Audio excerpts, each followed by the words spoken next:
s'incline devant toi. Tous les anciens déposent leur couronne devant l'agneau de Dieu et chantent. Tu es digne de louange. Tu es digne de louange. Car toutes choses sont pour toi. Toutes choses viennent de toi. Tu mérites la gloire.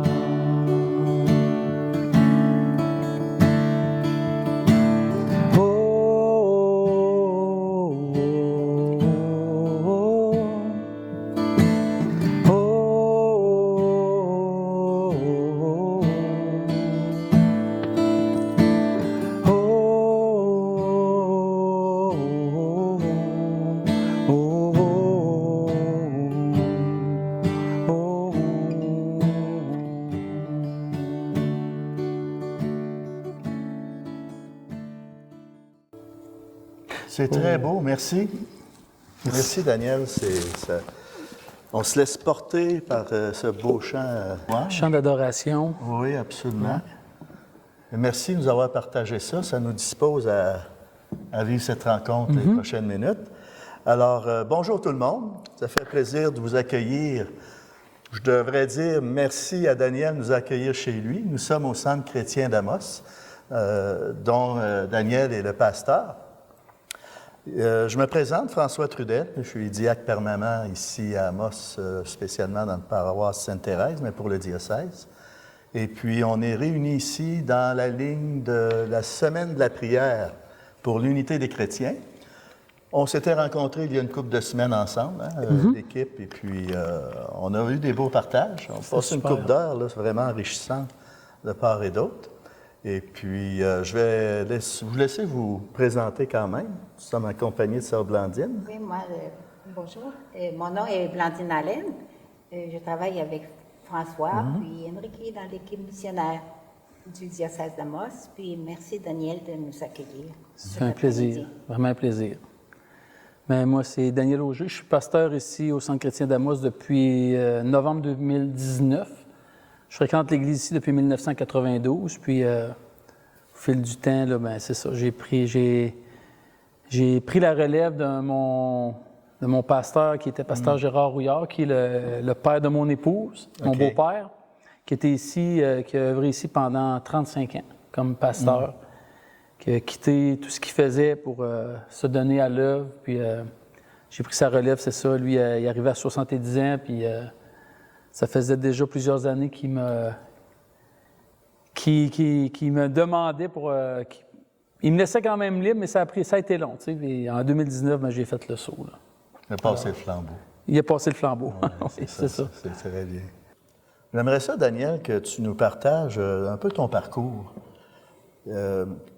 Comment tu en es arrivé à devenir pasteur? C'est quand même tout un cheminement, là. Bien souvent, c'est quelque chose qu'on ne se donne pas, alors on le reçoit de quelqu'un aussi. Hein? Oui. Alors, si tu pourrais nous partager un peu ton parcours et en même temps, peut-être les défis que ça représente d'être pasteur aujourd'hui au Québec. Hein? On sait qu'on est dans un contexte qui n'est pas toujours favorable pour partager notre foi et tout. Mais on peut commencer tout simplement par ton parcours. Là, on a combien de temps? Ben, c'est ça, là, c'est le problème. On a profité il y a une couple de semaines, on a pris 2 heures là-dessus, puis on s'est enrichis les uns les autres. Je fais bien des blagues, mais tu sais, je vais essayer d'aller à l'essentiel quand même, mais c'est vrai, comme tu dis, c'est un appel. Hein? Moi, j'ai répondu à l'appel. C'est quand même un choix. À un moment donné, tu fais le choix quand même, mais... Tu sais, moi, je viens de Landrienne. J'ai regardé ta capsule avec Jacques, puis tu sais, l'église de Landrienne, moi, j'ai grandi là. Alors, qu'est-ce qui a fait que je suis rendu à un moment donné dans le mouvement évangélique? Le Seigneur m'a emmené là, mais je renie pas le village d'où je viens, les gens qui ont investi en moi. Je voyais que vous parliez de Sœur Isabelle. Quand vous étiez, moi, j'ai connu Sœur Isabelle, j'ai connu Sœur Stella. Sœur Stella qui nous faisait des enseignements bibliques la semaine. Alors, j'ai grandi dans ce domaine-là. Il y avait le charismatique aussi. Oui, le mouvement Ma mère m'emmenait dans des mouvements charismatiques où il y avait l'imposition des mains. Alors, très tôt, j'ai été quand même baigné là-dedans. Je faisais partie de la chorale. Il y avait des retraites des fois à Landrienne. Puis j'avais quand même une foi, mais... Puis j'avais des désirs. Je me rappelle même un moment donné, j'étais à l'église à Landrienne, puis je me disais, j'aimerais ça faire ça. Tu sais, j'aimerais ça... le curé en avant, mais je me disais, il me semble que je ne serais pas capable d'être seul. Tu sais. C'était la seule obstacle que je voyais, mais j'avais comme un désir, puis je ne sais pas quel âge j'avais. J'avais peut-être 8-10 ans, je ne sais pas, mais j'avais déjà un désir là. Puis au fil du temps, ben ma sœur Christine s'est convertie, elle. Puis d'une manière quand même assez spectaculaire, c'est comme elle était d'un endroit dans sa vie où elle était vraiment découragée, où le mal de vivre, je dirais ça, le mal de vivre, puis elle buvait régulièrement, puis elle avait été chez son coiffeur qui avait témoigné, puis une histoire courte, c'est que il donnait une permanente, mais la permanente n'a pas pris, puis ça l'a pris. Il a fallu qu'elle retourne 3 fois, puis à toutes les fois, lui, il témoignait de ce que Jésus avait fait dans sa vie. Puis à toutes les fois, ça la touchait vraiment, mais en même temps, elle se demandait qu'est-ce qu'elle faisait là, qu'est-ce que je fais ici à me faire parler de Jésus, mais elle était vraiment touchée quand il parlait. Puis la 3e fois qu'elle y est retournée, elle lui a demandé comment il avait fait, puis il avait juste dit, il faut que tu invites Jésus dans ton cœur, il faut que tu crois qu'il est mort pour toi, puis qu'il est ressuscité, puis elle était partie chez eux, elle s'était mise à genoux dans sa chambre à prier, puis il y a une présence qui est descendue sur elle, elle s'est mise à pleurer, puis nous autres, elle a dit qu'elle pense que ça a duré 1 heure à pleurer, puis à louer Dieu, elle s'est mise à louer Dieu instantanément. Puis elle a appelé ma mère, puis elle a dit, maman, elle a dit, Jésus il est vivant. Puis là, ma mère, elle me dit ça, puis là, moi, je comprenais pas trop qu'est-ce qu'elle disait. Jésus est vivant, je savais pas, je comprenais pas qu'est-ce qu'elle voulait dire. Mais quand ma sœur est venue, je l'observais parce qu'elle demeurait à Ottawa. Puis je la regardais, puis je regardais qu'est-ce qu'il y avait de changé. Puis j'avais de la misère à voir au début, mais je voyais, puis là, elle m'avait tout conté son témoignage. Puis ça me touchait bien gros, qu'est-ce qu'elle me disait. Mais l'affaire qui m'a touché le plus, à un moment donné, il était arrivé quelque chose qui m'avait offensé, puis j'étais parti dans ma chambre. Puis ça n'a pas pris de temps qu'il est venu cogner à ma porte de chambre. Puis on s'entendait, mais on se chicanait souvent. On était comme le feu puis l'eau, si je devrais dire. Mais là, elle vient cogner à ma chambre, elle s'humilie, puis elle vient me demander pardon. Puis elle dit, Daniel, je te demande pardon pour tantôt. Je te demande pardon pour tout à l'heure. Elle dit, j'aurais pas dû te dire ça. Puis ça m'a vraiment, je dis, scié les jambes. Tu sais, ça m'a touché. Ouais. Puis c'est là que j'ai commencé à entreprendre une recherche, parce que c'est comme si je voyais qu'il y avait plus. Parce qu'elle me disait, tu peux avoir une relation personnelle avec lui. Puis j'ai commencé à chercher, puis au fil des mois, j'ai senti qu'en dedans, il me disait, tu sais, je lisais ma Bible, je cherchais, puis j'avais la conviction d'être un pécheur, puis je savais pas comment régler ça. Puis ma sœur m'avait dit, c'est Jésus qui est mort pour toi. Le sang qui a versé, ça, c'est assez pour effacer tous tes péchés. Il faut juste que tu crois en lui, puis que tu te confies en lui, que tu lui donnes toute ta vie. Puis je voulais faire ça, jusqu'à temps que Dieu me montre, je voulais sentir sa présence. Puis Dieu ne permettait pas, puis à un moment donné, il me met dans mon cœur, es-tu prêt à me suivre, même si tu me sentirais jamais? Puis un peu la parole qu'il avait dit à Thomas, qui avait dit, heureux celui qui croit en moi sans avoir vu.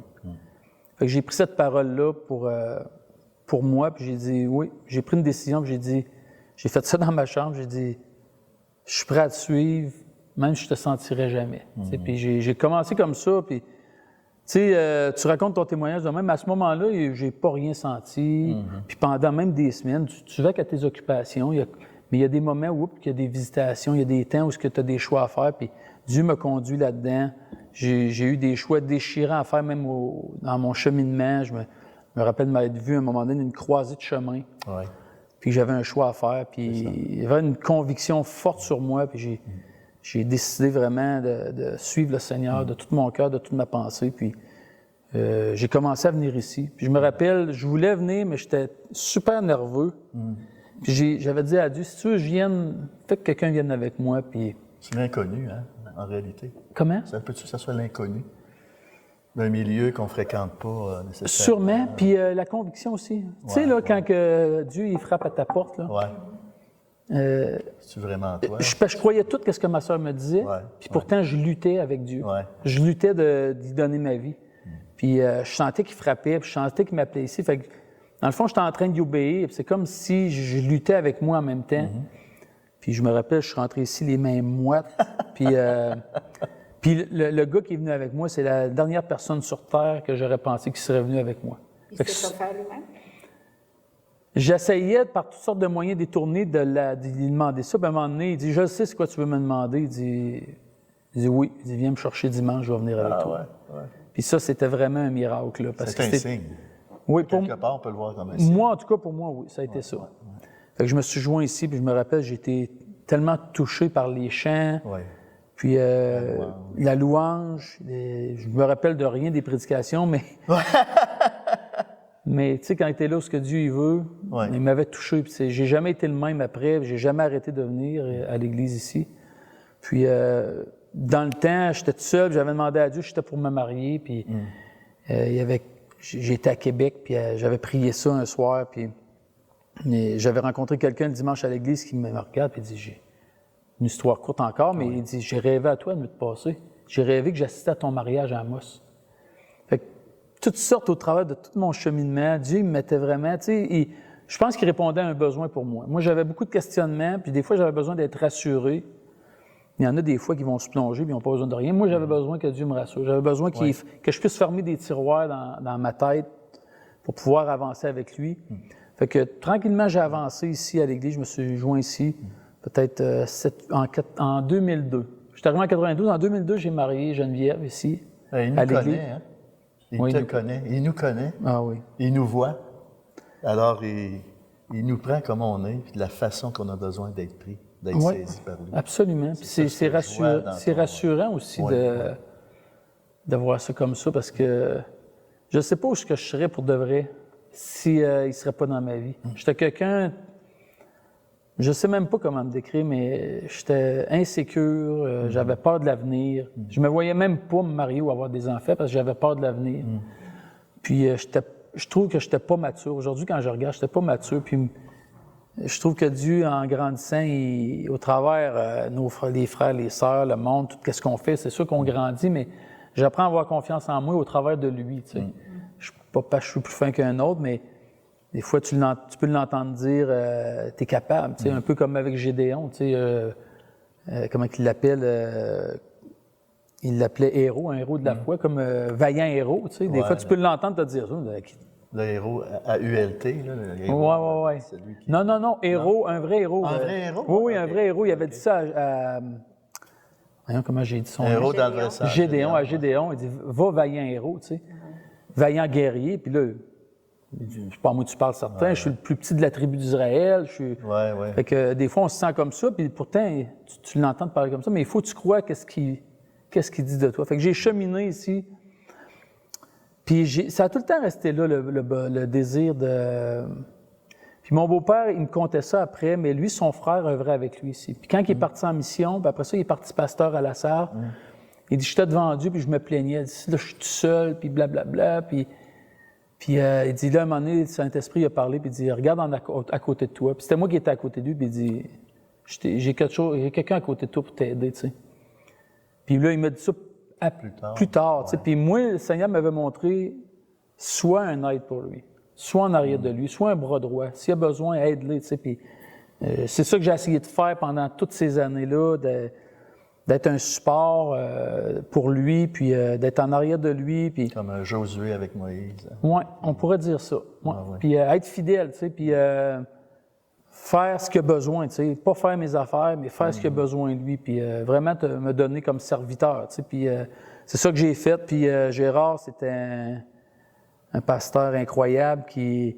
tout le temps nous poussait en avant. Tu avais des projets, un bon leader, c'était tout le temps oui. Tu avais des projets, s'il y avait des levées de fonds à faire, c'était tout le temps oui. S'il fallait, c'était toujours oui. Fait que j'ai grandi dans cet environnement-là. Puis quand il a commencé à m'en parler, puis à un moment donné, ils m'ont mis sur le rôle de paye juste pour me faire reconnaître devant l'Assemblée. Puis ça a commencé. Je dis pas qu'il y avait une petite pression, mais vu que je me voyais pas, parce que moi, je regardais mon beau-père, il faisait 1001 choses. C'était... La barre était haute. La barre était haute. La barre était haute, mais pourtant, lui, je veux dire, il prêchait, il tenait le site Internet, il faisait un journal. C'est comme ça que je le voyais. Fait que c'est comme s'il disait, moi, je suis pas capable de faire ça. Puis juste à y penser, ça m'angoissait, puis ça me terrorisait. Là. Puis des fois, il pouvait dire à l'église, Pasteur Dan, puis quand il disait ça, je venais mal en dedans. Puis là, Pardon? C'était pas mûr. C'était pas C'était mûr. pas mûr. Ouais, c'est vrai. Le mot est bien choisi. Ouais. J'étais pas mûr. Mais des fois, je me disais, ah, Colin, comment ça que j'atteins? Comment ça je branle dans le manche comme ça? Puis aujourd'hui, on en parle, on est capable de dire, Pasteur Gérard, il dit, c'était pas le temps. Mais c'est l'apprentissage, en réalité. Un apprenti. T'es en formation. Oui, c'est ça. T'es en formation. C'est un passage nécessaire. Puis je veux dire, comme David, il a été roi, puis il est devenu roi, je crois que c'est 18 ans après. Donc, tu peux pas... puis comment il a été testé dans ces 18 années-là, tu sais, il aurait pu prendre la royauté en tuant son roi, qui était Saül. Puis on voit à sa façon à lui. Puis on voit quand Saül il est mort, comment il les a honorés au lieu de dire victoire. Il y en a un qui vient y annoncer, hey, ton ennemi il est mort. Il dit, tu pensais m'annoncer une bonne nouvelle, c'est pas une bonne nouvelle que tu viens de m'annoncer là. Puis il honorait son roi. Puis je vous dirais, ça a peut-être pris 7 à 10 ans, tu sais, puis avant que. Puis 2 ans avant vraiment que Dieu me montre vraiment que c'était ça qu'il voulait, il m'avait montré que j'avais une période de temps à vivre, puis que 2018, ça serait la fin d'une période de temps. Mais je pouvais pas voir. Moi, j'étais camionneur, je sais pas si tu savais. J'avais un camion, puis j'ai fait ça pendant 20 ans. Puis je pouvais pas voir qu'est-ce qui changerait. Je pouvais pas voir comment je me sortais. Pas me sortir de ça, mais j'avais mon entreprise, puis on faisait les choses, puis on en parlait avec mon épouse aussi, puis... Ça a été un détachement pour toi? Non, j'étais rendu là. J'étais assez tanné là, d'être entre deux... Entre deux chaises? Entre deux chaises. Ah, oui, oui. Entre deux chaises. Je te dis, je dis pas que ça n'a rien fait parce que ça a été une formation aussi. Moi, j'ai appris, même quand j'ai acheté, je me rappelle, ça a été la même affaire avec mon père. Tu le veux-tu, le camion, tu le veux pas? Puis là, on avait fait peinturer la cabine, puis il dit, quel nom qu'on met d'importe? Puis il rentrait dans le garage pour faire lettrer. Ouais. Ah, OK, on va mettre mon nom, je vais le prendre. Puis ça s'était fait comme ça, mais j'ai tellement appris aussi au travers de mon entreprise, c'était nécessaire. Mais quand je voyais mon beau-père vieillir aussi, puis là, je voyais, j'ai dit à un moment donné, lui, il avait hâte de prendre sa retraite, 35 ans dans le ministère. Ça a eu, Dieu, il est là quand même, Dieu est fidèle, puis il a été fidèle dans toutes ces années-là encore, puis je l'honore aujourd'hui encore pour ça. Mais là, j'avais dit à Dieu, j'ai dit, si tu veux que je sois là, par exemple, là, parce que je voyais, il fallait qu'il se passe quelque chose. J'ai dit, j'ai besoin de mon buisson ardent. Il dit, il faut que tu me le montres. Ouais. Même si je me sens pas capable, même si je me sens pas digne, même si rajoute tout ce que tu veux, j'ai dit, il faut que tu me le montres. Parce que je m'embarque pas là-dedans sans que toi, tu me dises, c'est moi qui veux ça. Puis en janvier 2019, on a des amis qui nous invitent Luc et Sonia qui nous invitent à Toronto à une conférence. Puis on part là. C'était une conférence de 3-4 jours. C'était le 25e anniversaire du réveil qu'il y avait eu en 1994. Fait qu'on s'en va toutes là. Puis on passe du super de bon temps, toutes les journées, des bons messages, des louanges incroyables, des prédications qui nous encourageaient. Puis, tu sais, moi, je m'attendais à Dieu, mais tu sais, je me dis, tu as toutes sortes de manières de me parler. Ça peut être dans ma chambre chez nous. Là. Tu sais, je me dis pas, il faut que j'aille d'une grosse conférence pour que tu me parles. Faut que tu... Je dis tout le temps, tu es capable de me parler dans mon lit. Tu sais. Fait que je m'attendais à lui. Puis, la dernière journée, on est debout, on est en arrière. Il y a comme 3000 personnes de partout dans le monde. Puis, à un moment donné, il y avait un prophète en avant il priait pour les gens. Puis, à un moment donné, il dit, j'ai des prières, j'ai des paroles que j'ai reçues du Seigneur, puis je veux les donner. Fait qu'il prend son téléphone, puis là, il dit y a-tu un Daniel et une Geneviève ici? Puis c'est un gars, il parle en anglais, il parle même pas français. Is there a Daniel and Geneviève? Il nomme nos noms. Y a-tu un Daniel et un Geneviève ici? Puis là, nous autres, j'avais mes amis avec moi. Il dit, fait que là, on se lève, êtes-vous Daniel et Geneviève ensemble? Oui. Bon, là, il commence à parler de ma famille. Et Dieu a des ressources pour ta famille. Ouais. Après ça, il dit, as-tu une entreprise? Ça a-tu rapport avec un véhicule? Oui. Ça a été une formation pour toi parce que Dieu a d'autres choses. Puis il commence à nommer plein de choses. Puis ça a été comme mon buisson ardent. Voilà. J'avais réellement besoin de quelque chose comme ça. Puis à partir de là, moi et Geneviève, on s'est regardés et on dit, mais qu'on revienne, on va voir Pasteur Gérard. Puis, fait qu'on est revenu, j'ai montré le vidéo. Puis lui, il écoutait la réunion en ligne, puis il l'a pas pogné parce que le monsieur, il prêchait, mais il avait redonné des paroles plus tard, puis il dit, Et je priais tellement qu'il vous donne une parole, tu sais, si c'était sa volonté. Mais lui, il était vraiment abandonné, tu sais, quoi qu'il arrive, que ce soit moi ou quoi que ce soit, mais il voyait peut-être mes difficultés à prendre des décisions, puis il priait pour moi. Puis... Fait que quand on est revenu, on a mis ça en branle. Puis en novembre 2019, j'ai été avec toutes les démarches, tu sais, j'ai pas de cours à rien, mais notre district Québec, des assemblées de la Pentecôte, ils ont permis, ils appellent ça des collaborations au ministère. OK. Fait que tu passes des entrevues, tu remplis des papiers pareils pour voir tes croyances, parce qu'ils veulent que tu sois en accord avec leurs croyances. Puis j'ai eu un support aussi d'eux autres incroyable, des formations, du mentorat, du suivi avec mon surintendant, que pendant la pandémie, il m'appelait à tous les mois, une fois par mois, pendant 2 ans. Alors, j'ai commencé mon ministère comme ça, dans la pandémie. Fait que ça a été... je sais pas, je devrais dire les défis. Moi, mes plus gros défis, tu demandais mes défis. Ça, c'est comme ça que je suis devenu pasteur. Ouais. Puis de se faire appeler pasteur, j'ai des frères africains ici je m'appelais Daniel. Puis quand j'ai été ordonné, ils me vouvoyaient, puis c'était pasteur Daniel. Puis c'était maman Geneviève.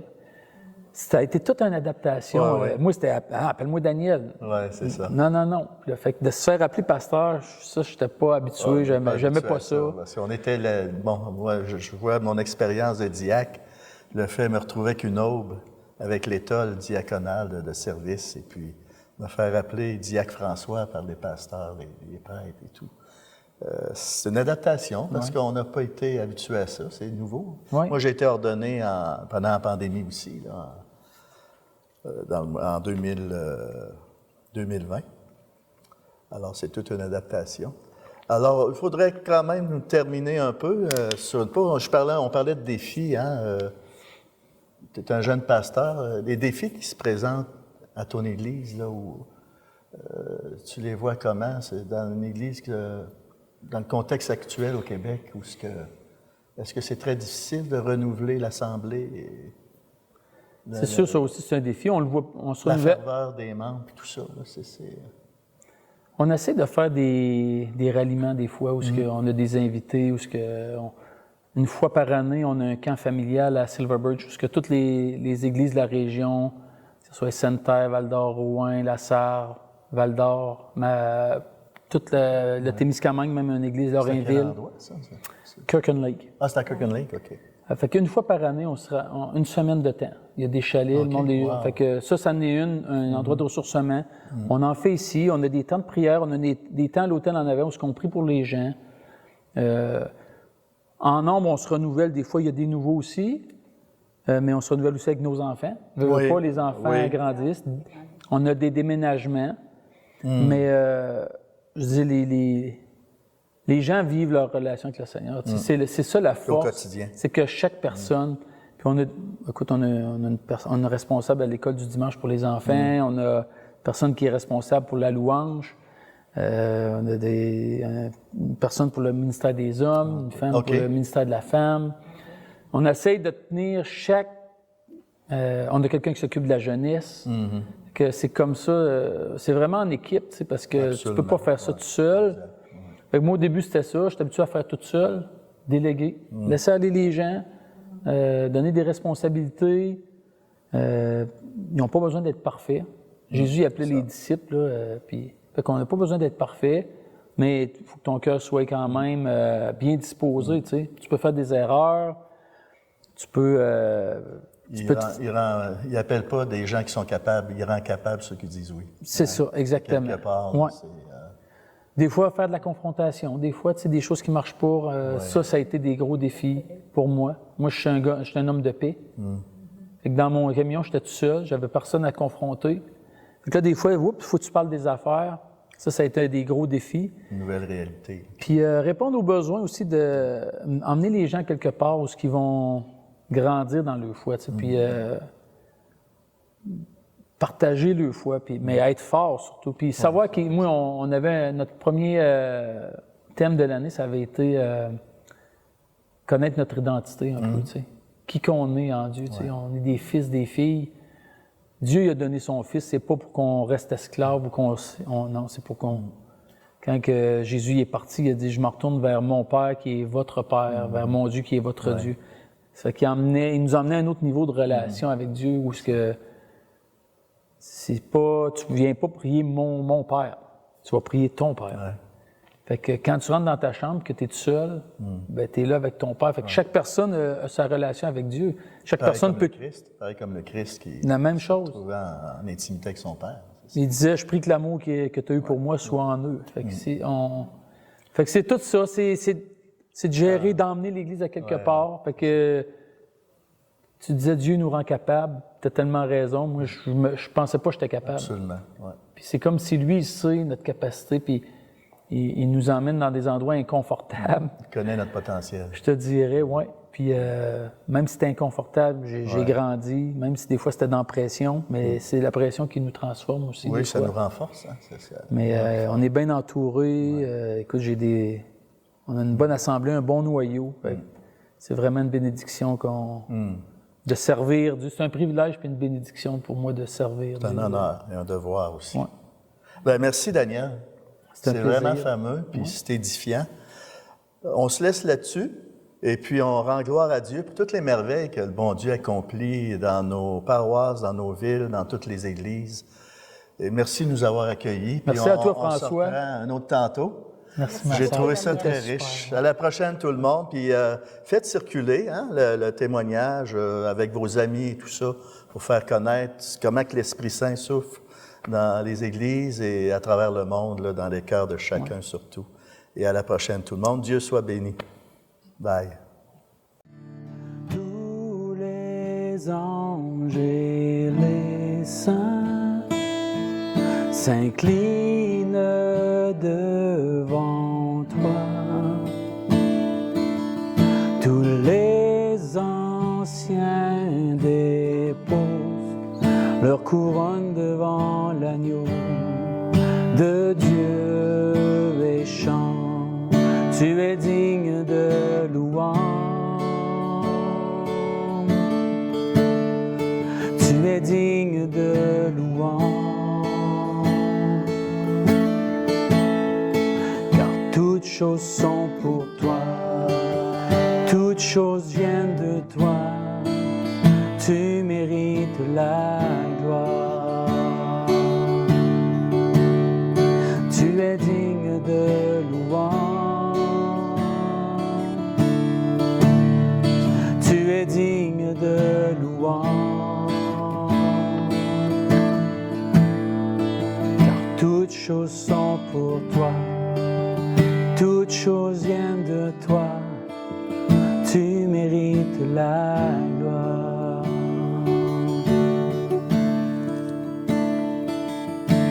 Jour et nuit, nuit et jour, qu'un parfum s'élève.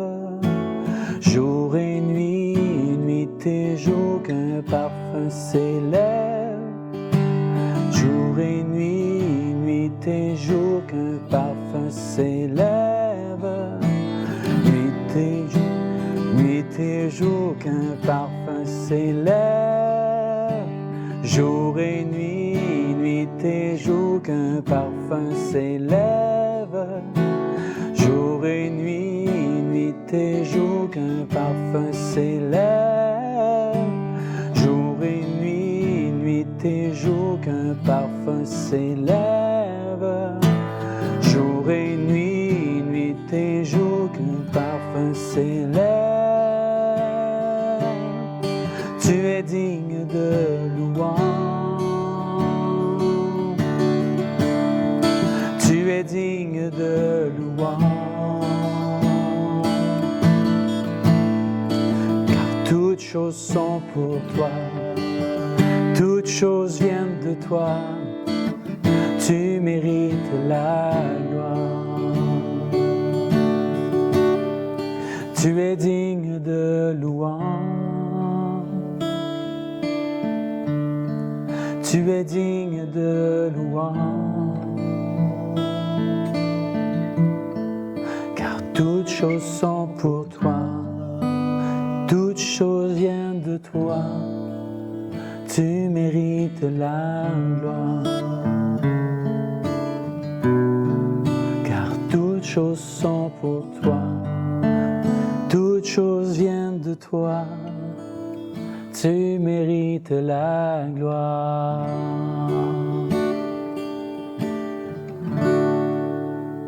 Alléluia.